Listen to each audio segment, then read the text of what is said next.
just got back from Spiderman Homecoming. Hey! And I thought it was really good. I think it may be the best Spider-Man film so far. I think it was kind of perfect. I don't think you could do a better Spider-Man film with the premise they had, which was Spider-Man in high school. It's so good. It's so good. It's so good. It's just proper storytelling. Great characters everywhere. Really great characters everywhere. Every single character is great and thought through and three-dimensional. And many of them have character arcs, which is beautiful to see. And the hero has a very classic character arc, but there are a few twists, there are a few surprises, and it's just good storytelling. For once. Thank you, Hollywood. Yeah, I love the villain in this film. I thought he did really well. Obviously, it's Michael Keaton, great actor, and now is ironically playing a Birdman. Yeah, that really freaked me out for like a lot of it. I thought he was going to have the Birdman outfit. You know, yeah, like just moments where you see the wings and you see him, but then they don't have feathers because it's mechanical. Yeah, it was really freaky. One thing that was really good is that a lot of Marvel villains are interesting, but they're not threatening. This guy felt like he could kill you. Because they focus so much on the emotions of particularly Spider-Man, there were many moments where you felt like he could die. He was in genuine jeopardy. They took away the tools that, you know, made him feel safe. They threw in a few human fears. It was really good. You really felt like there was danger on the cards. Yep. They brought in some really good actors to play the teenage characters. They felt really human and real. I mean, they're still a little comic book because it's a comic book movie, but they felt really like you could meet these kids and they'd be pretty much like their characters. And I like that. Me too.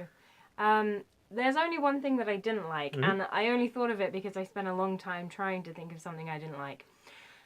I don't like the trope that the smart guy doesn't have to try to be smart. Like, he takes part in the decathlon and he's this effortlessly really clever guy, and that bugs me. I think that is overdone, and also I don't think it's true. I think most smart guys have to work at least a little, and I certainly think it's a really important role model to set that smart guys don't just pop out of the womb like that. You got to study, and that did annoy me. A little bit of a diversion because I do find this topic interesting. I think one of the bits that the film doesn't toe perfectly is they make a big deal about Spider-Man is a good, quick thinker, but he's not putting any effort into studying. And he's still got a lot of high-level knowledge, and that is a little bit of a problem. But I think, you know, I think they were trying to go for that he isn't brilliant simply by being brilliant. He's got a great mind, and before he was Spider-Man, he was being a super nerd because he's best friends with a nerd. He's in lots of nerdy things like marching band and the academic decathlon.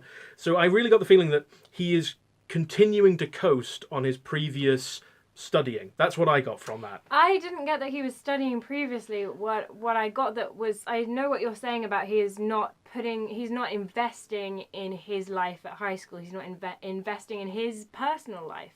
And so when he goes through his character arc, I would have liked studying to be part of that because it sets a good precedent for students. I actually thought it was a bit. Like when? Okay, mild spoiler, but there's a couple of bits where he's obviously not paying attention in class in the beginning, and after the second act, there's a bit where he's answering lessons in class and trying to do that kind of thing. It's a tiny little montage because clearly they were just going, this isn't Spider-Man being Spider-Man. Cut it, abbreviate it. That's what I think happened there, but I think they were trying to address that a bit. Okay, cool. Okay, cool. Okay. But yeah, it's a very well put together film. There's only one little bit that I thought was a problem, and it's a tiny thing because it's easily explained another way. But there's a bad guy who kind of pops out of nowhere at one point, and I won't say when it is, but it was one of the things when I was leaving the cinema I thought, wait a minute, how did he know to be there? And then I thought, well, maybe there was an off-screen phone call. It's pretty easy to do that. Off-screen phone call. I know what you're talking about now, off-screen phone call. And that's my explanation. But I still was like, when I was first seeing that scene, I was like, how did he know to be there? Anyway. I really loved the casting. All the actors were brilliant. And also there was actually some diversity in a really positive way rather than we're going to sew this in to make some people happy. Do you know what I mean? It was genuine and it was good. I mean, I always think diversity is good, but in this film it was especially good. We have no idea what the demographics of Queens, New York is or are, but it looked pretty multicultural, so that was good. The action I thought was really good. They did lots of interesting things with it. They did lots of traditional Spider-Man things. He even saved someone from a fire at one point, because that's in every Spider-Man film, apparently. But also, I'm just going to quickly go. They had a lot of bits of subversion of Spider-Man stuff, like he's running through the suburbs at one point, and he can't web sling anywhere, because it's the suburbs. Every house is only 2 floors high. I just remember the best bit in the whole film. It's from a film that I don't actually like. Ferris Bueller's Day Off. Yeah. I'm not a fan, but there is a cool sequence where he runs over all the fences and everything. And in this film, he does the same thing, and it's just a really good nod to it. It's really good. It's clever. Yeah, all of the action was really well thought through, very smart, and probably the best action that the Marvel films have had since the Avengers. And incidentally, it's really nice to see Spider-Man back in his home with all the other Marvel characters. This is his homecoming. That's the title. And another thing I love, Captain America in this film is maybe the best bit. He's so good. He is really good. By the way, there's a bit in the middle after the credits, and there's a bit at the end credits, if you're going to see it at the cinema. Yeah, stay all the way to the end if you care about post-credit sequences.